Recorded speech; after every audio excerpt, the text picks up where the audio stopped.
I'm going to go over the warm-up 2. Precondition and postcondition, that's very important. You're supposed to read it in the traverse. The precondition is the root is a binary search tree's root. P is a binary search tree's root. Then this one displays numerical data in ascending order. So numerical data means like integer, double. So they are every number in Java, they are comparable. That means you can use compare to method, or you can casting as double and use inequality because it's a binary search tree. Ascending order means in order traverse. Very smart. So in order traverse, left, up, right. You have to check P is not null. If P is null, you cannot do more. So I can say if P is null, do nothing. So return semicolon. Or if P is not null, do the rest of them. Then it's left first, so I'm going to call traverse P dot get left. So you are going to send the left child into the recursive method traverse. If left is null, it's gonna do nothing. If left has something, it's going to keep doing the traverse. Then you are going to, it says display, that means print. So system dot out dot print. I do not want to print one per line, so I'm gonna just use print.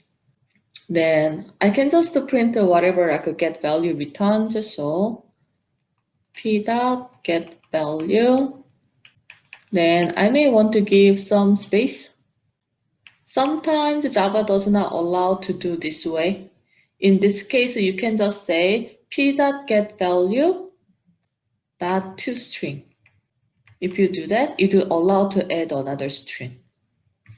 Then traverse p dot get right. I don't have to return anything because this is a void method. But when I want to do nothing, I can just stop by returning nothing. Now number 2. Number 2 is also talking about this is a binary search tree. That means it is guaranteed.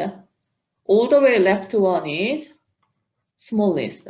When I have like a tree with 5, 3, 2, 4, like a 7, 8, something like this. Smallest value of this binary search tree will be 2.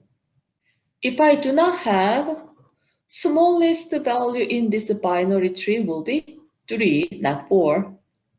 If 3 and 4 are not there, smallest value in this binary search tree will be 5.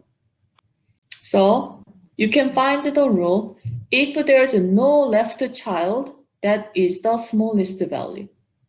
When 3 does not have left child, 3 was the smallest. When 2 does not have left child, 2 was the smallest. But if the current node root is null, yeah, it's null. So you can do in 2 ways. You can use a loop, like a while loop, because how many times you do go to the left, you do not know. And another way is a recursive way.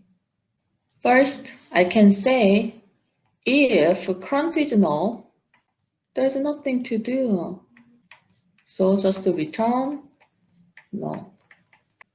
Then now else case means P is not null, so now I'm going to check. While P dot get left is not null, I'm going to keep going.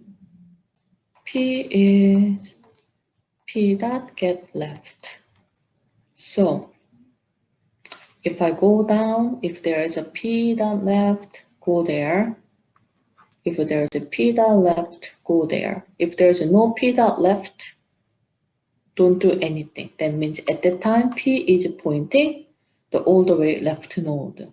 Then you can just return. It says return tree node, so just a p.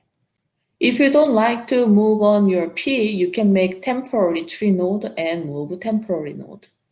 In this case, it is okay because outside of the tree, it probably will have another reference to point to root.